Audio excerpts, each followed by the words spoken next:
So we'll continue with gun disarms. You can find part 1 of this in another member video where we do where the gun is held on you like this, and I do a bunch of disarms, okay?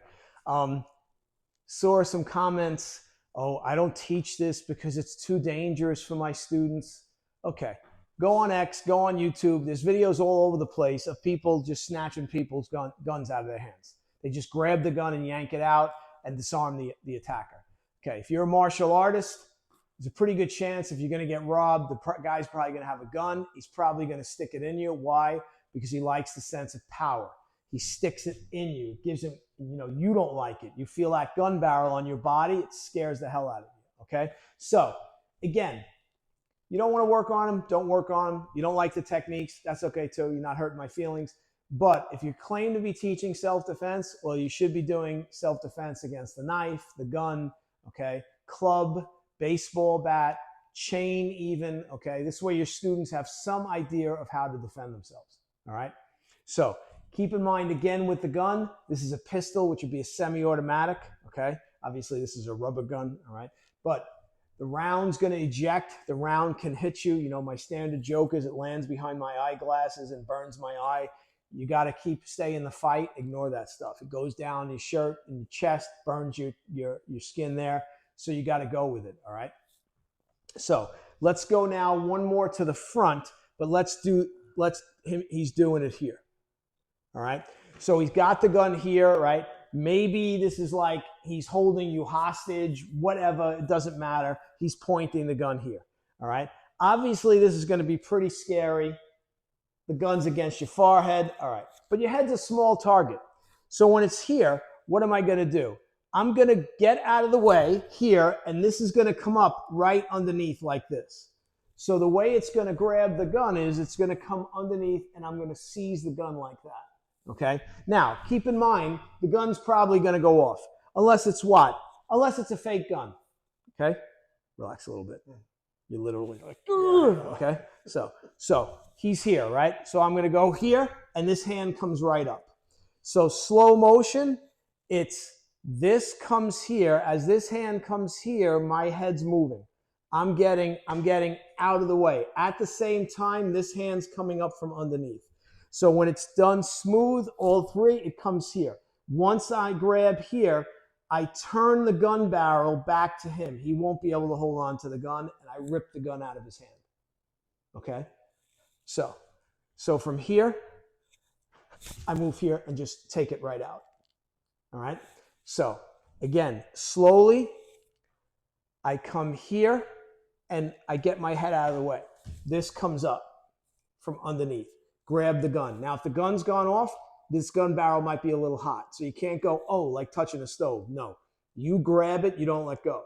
Now, if he pulls the trigger again, if the gun didn't chamber, so if the slide didn't work back and forth, the guns won't go off. It won't go off. Okay? Now, if it's a revolver, right? If you grab here, you might grab the cylinder. If the cylinder doesn't turn, it won't go off.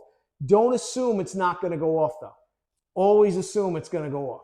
So make sure your body's not behind the barrel. Whether it's your head, your body, your shoulder, your arm, it doesn't matter. Okay? So again, I'm going from here. This is going to come up. As this comes up, my head moves. This comes up at the same time. Bring this right back towards him. Okay? Then from there, it's up to you what you do. You want to back out. Okay? Now you have the gun. All right? I wouldn't throw the gun away. Not a good idea. All right? You want to go right after him and strike him. That's fine too. But again, don't strike him and the barrel, is now pointing at you. Okay? So just keep that in mind. All right? So if we go to the inside, right? So if we go to the inside, it's the same thing. We just rip it. He can't hold on to it. As a matter of fact, you're going to break his finger probably in the trigger guard. All right? So again, we can do the same thing. So we come here, this comes up, and now we just rip it right out here. Again, barrel pointing to him. All right? Again, a gun upside down, will fire as long as the action worked. If the action didn't go, now it's a paperweight. Until you reload around, it's not going to go off. All right. So that technique will work inside or outside. All right. So here's another one. So what I'm going to do is I'm going to come up here and seize his wrist. As I seize his wrist, I'm going to move in. So now the gun is past me. All right. I'm going to step across with my left foot and I'm going to take his arm in an arm bar. And we've seen this arm bar in previous videos. Once I have this arm bar, I'm going to remove the gun. Now I can do this. Again, I wouldn't throw the gun away.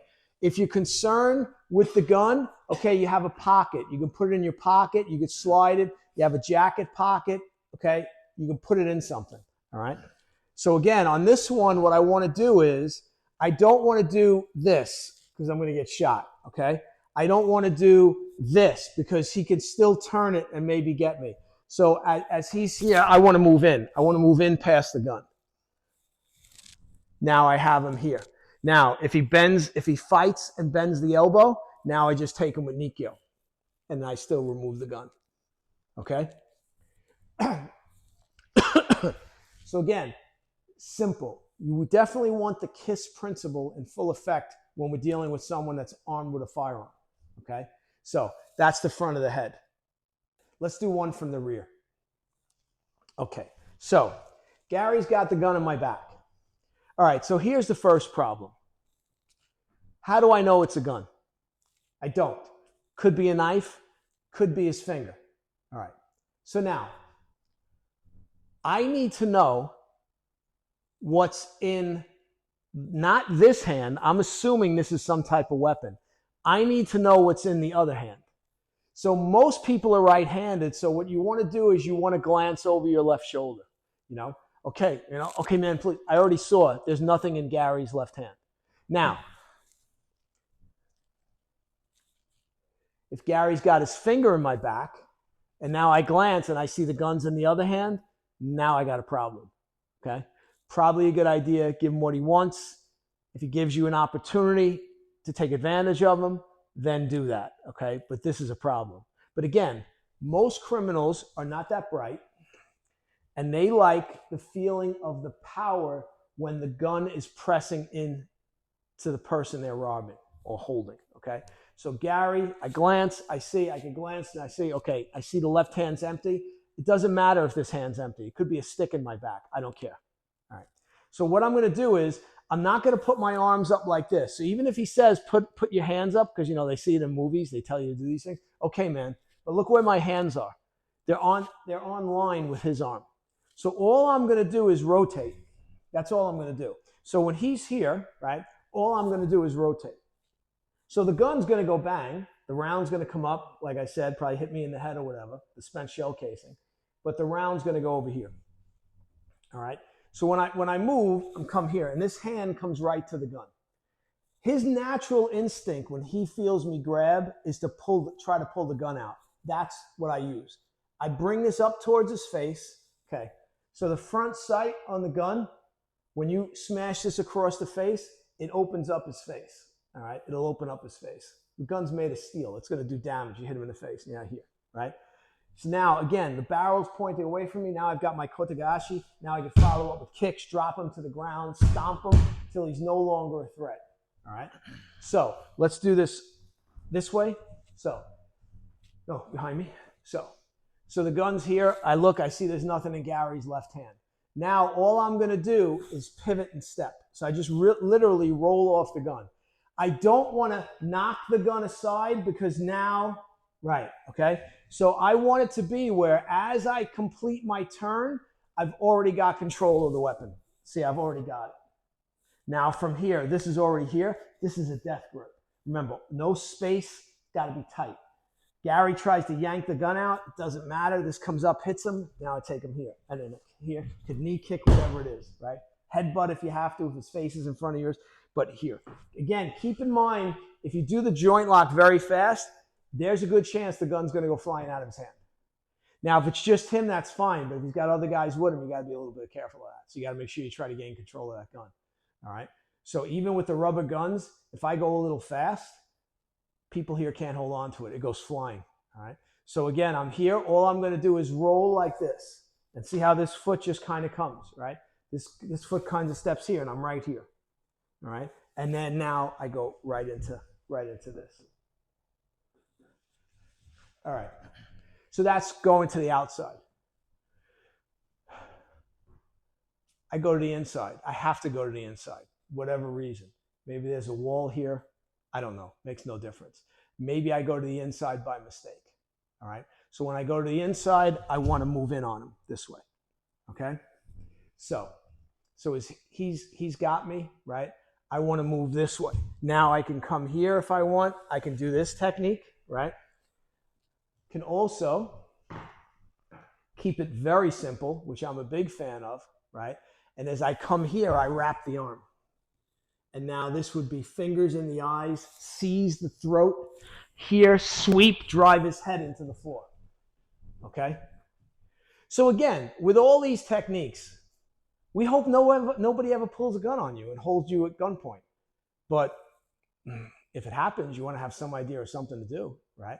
So again, I'm going to come here, move in. This can come around, strike. Again, why you say, well, why are you hitting him? He's got the gun in his hand.